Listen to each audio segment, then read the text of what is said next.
Olá, amados irmãos, que a paz que excede todo entendimento te alcance no dia de hoje e que traga paz mesmo em meio às guerras que você tem enfrentado.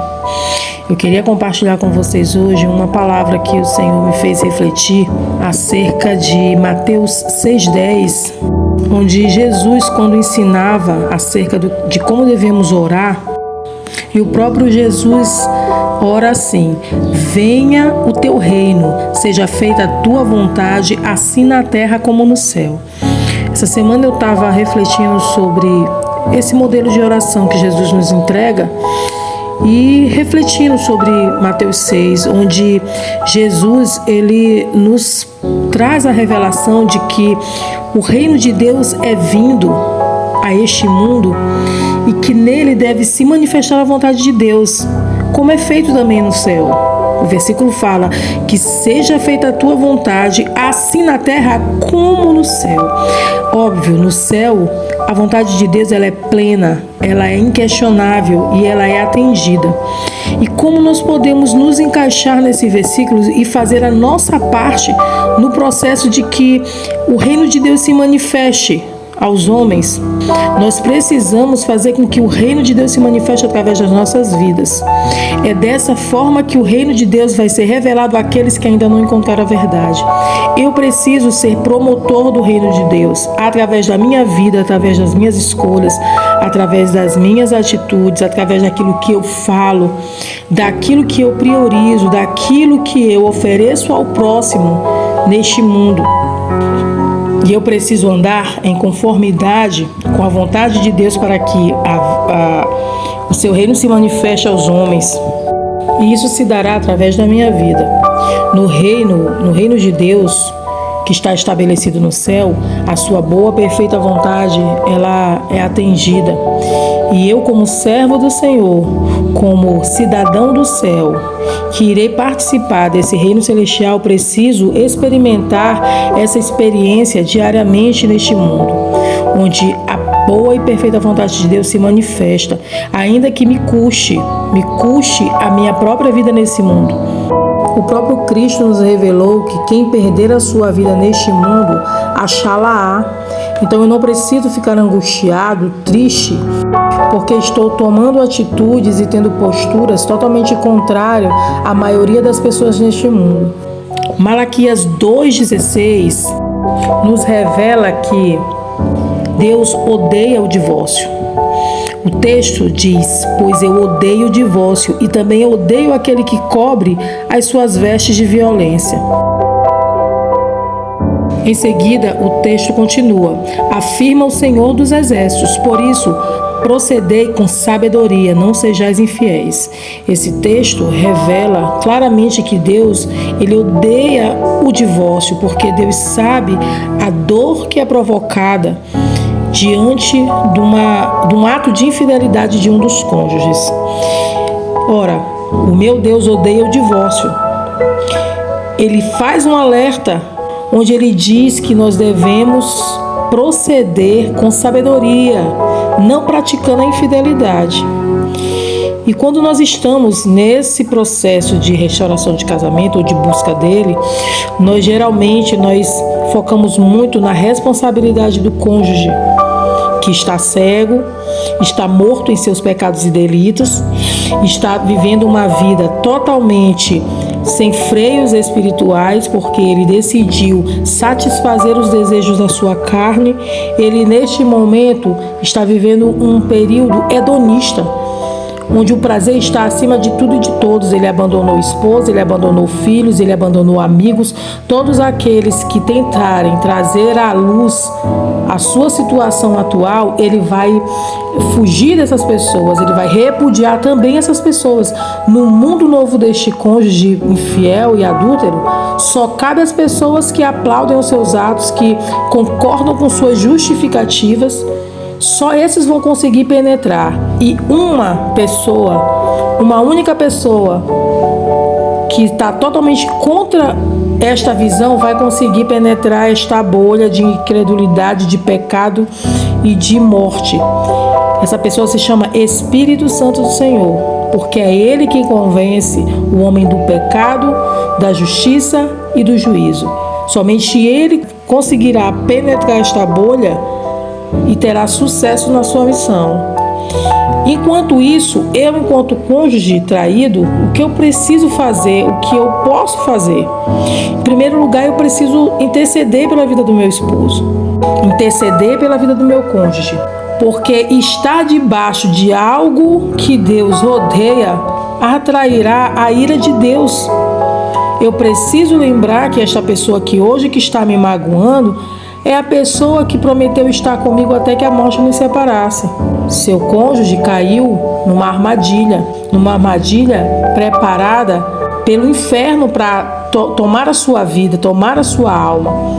E eu preciso proceder com sabedoria também, porque se o meu Deus odeia o divórcio, eu, enquanto repudiada, enquanto ofendida, o que eu preciso fazer?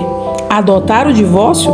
O divórcio é algo que o mundo brada diariamente nas suas redes sociais, nas suas novelas, nas suas rodas de conversa, onde a vontade de Deus, ela não é priorizada. Não é só da parte do meu cônjuge que Deus vai odiar a postura de se divorciar, mas Deus vai odiar também quando esse desejo e essas ações vierem do meu lado, do lado que deveria se colocar na brecha e interceder por aquele que se perdeu.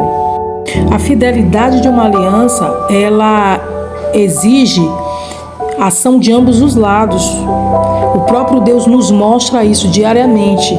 Quando Deus firma uma aliança com você, quando você aceita Jesus como Senhor e Salvador de sua vida, e com isso você faz uma aliança com o próprio Deus, ainda que você se desvie dos caminhos do Senhor, Ele lutará por você. Ele esperará você se arrepender. Nós temos a parábola da ovelha perdida, que mostra claramente qual a atitude de Deus frente à nossa atitude de pecado, de infidelidade, quando nós nos perdemos nos nossos próprios prazeres, nos nossos delitos e pecados. Deus não desiste de nós, amados. Ele luta para restaurar, para restituir aquele relacionamento. E a parábola relata que há muita festa, há muita alegria quando esta ovelha que se perdeu, ela é restaurada. Nós precisamos ter a postura do nosso Deus. Porque se o nosso Deus é santo, se o nosso Deus é perfeito, e se o Deus não precisa, em hipótese nenhuma, do homem, porque Ele é Deus, por que nós iremos ter uma postura de superioridade ao nosso próximo, que é semelhante a nós? Esse é um convite à reflexão sobre isso. Essa parábola da ovelha perdida, que está relatada lá em Lucas 15, de 3 a 6, nos revelará que Deus não hesitará em guardar em segurança as 99 ovelhas e ir em busca desta única que se perdeu, porque para Ele ela é tão valiosa quanto as 99. Essa é a postura que o nosso Deus espera da gente. Uma aliança, ela é constituída de 2 ou mais lados. O lado infiel rompeu esta aliança, porém, esta é uma atitude que nasce no coração deste infiel. É uma atitude que está alinhada com seus anseios e desejos naquele momento. E isso não deve influenciar os seus valores, os seus anseios e desejos. Se o seu desejo é de cumprir a vontade de Deus em sua vida, você deve alinhar as suas atitudes à palavra de Deus, à vontade de Deus, que é sempre de restauração, que é sempre de perdão.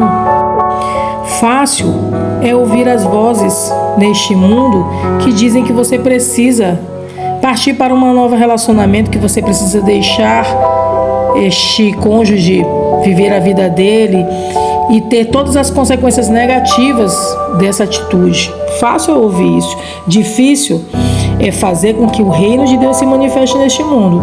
É permitir que através da sua vida que venha o reino de Deus. Quando eu assumo uma postura totalmente diferente. Não ande nos moldes deste reino das trevas, deste mundo tenebroso. Não estou falando também de humilhação. de dificultar a vida do outro, de perseguir o cônjuge que não quer mais conviver com você. Não estou falando sobre nada disso. Eu estou falando de uma postura de dependência de Deus, onde você vai se esconder em Deus, onde você vai depender somente do seu Deus. Se o seu casamento hoje é algo que prejudica o teu relacionamento com Deus, você tem que se colocar diante do Senhor para que isso se transforme. Casamento, ele deve ser bênção nas nossas vidas. Eles não devem roubar o lugar de Deus, mas eles devem ser um complemento da presença de Deus na nossa vida. É a oportunidade que nós temos de amar alguém, de caminhar junto com esta pessoa rumo ao propósito de vida que o nosso Deus estabelece para nós. Hoje, você tem a oportunidade de fazer vir o reino do nosso Deus a este mundo. É através da sua vida que ele vai se manifestar. As pessoas precisam olhar a tua postura e ver que ela é diferente das demais pessoas que estão na mesma situação, para que amanhã elas possam glorificar a Deus através da tua vida. É muito comum as pessoas se divorciarem e elas entrarem num mundo de prazeres, de agora eu vou cuidar de mim, agora nada importa, eu tenho as minhas amigas e meus amigos, eu vou curtir a vida. Enfim, essa é a postura que a gente encontra de muitas pessoas. A vida de uma pessoa que quer andar na luz e que quer que Deus seja manifesto em sua vida, ela vai para um lugar de busca, ela vai para um lugar de renúncia, de perdão, de intercessão. E aí Deus vai se manifestar e um milagre irá acontecer naquela casa. Você não precisa perseguir seu cônjuge, você não precisa buscar solucionar todo esse problema com suas próprias mãos. Não, você precisa tirar a mão do local onde Deus vai estar operando. E Ele vai operar através da tua intercessão. Clame a Deus e veja o que Deus pode e vai fazer na sua vida. Eu tenho um testemunho na minha vida pessoal sobre isso e eu consigo enxergar claramente hoje essa condição espiritual também, não só uma condição humana, mas uma condição espiritual também que está sobre um casamento que foi destruído pelo adultério. Você pode me perguntar, Aline, o meu esposo, mesmo eu buscando, eu orando, ele pediu o divórcio, a gente está em processo de divórcio.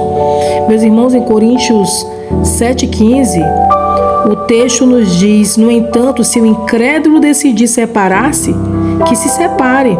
Em tais circunstâncias, nem o irmão nem a irmã estão sujeitos à servidão, pois Deus nos chamou para viver em paz. A própria palavra nos orienta que se o seu cônjuge decidiu sair de casa e pedir o divórcio, não o impeça. Não o impeça, meus irmãos. Faça tudo com graça, tudo com justiça. Atos de justiça, tenha atos de justiça. É o desejo dele? Deixe ele ir. Assine o divórcio. Mas não plante essa semente no seu coração. Você está em obediência com a palavra? Está. Você não vai obrigar ninguém a viver do seu lado, a manter um papel escrito declarando que ele é casado com você, onde ele já não quer mais assumir este papel na sociedade. Mas diante de Deus, como a própria palavra nos revela, o casamento é um ato indissolúvel. Então você, como detentor da aliança, espiritualmente deve continuar e seguir intercedendo por ele, lutando para que o seu casamento seja restaurado. E creia, quando ele for restaurado, ele será totalmente transformado. Você terá uma nova experiência de convivência matrimonial. Então não fique angustiado, achando que você vai ter um trabalho para restaurar feridas, onde é Deus que irá realizar isso, onde você vai ter um trabalhão para restaurar este relacionamento, quando na verdade Deus irá fazer isso. Se você se mantiver firme, fiel e intercedendo e produzindo frutos de justiça, trazendo a este mundo o reino de Deus, meu irmão, minha irmã, é impossível que Deus não honre o teu coração. Não há um relato sequer na Bíblia ou fora da Bíblia de homens e mulheres que decidiram obedecer, honrar a Deus, honrar o reino de Deus e que foram frustrados. Nós vemos, sim, muitos relatos de cônjuges que abandonaram os seus cônjuges, decidindo viver com OMs ou OHs e se arrependeram profundamente. Então, amados, mantenham a postura de trazer a este mundo o reino de Deus e a sua justiça. E tudo quanto mais vocês precisarem e pedirem, vos serão acrescentados. Fica na paz.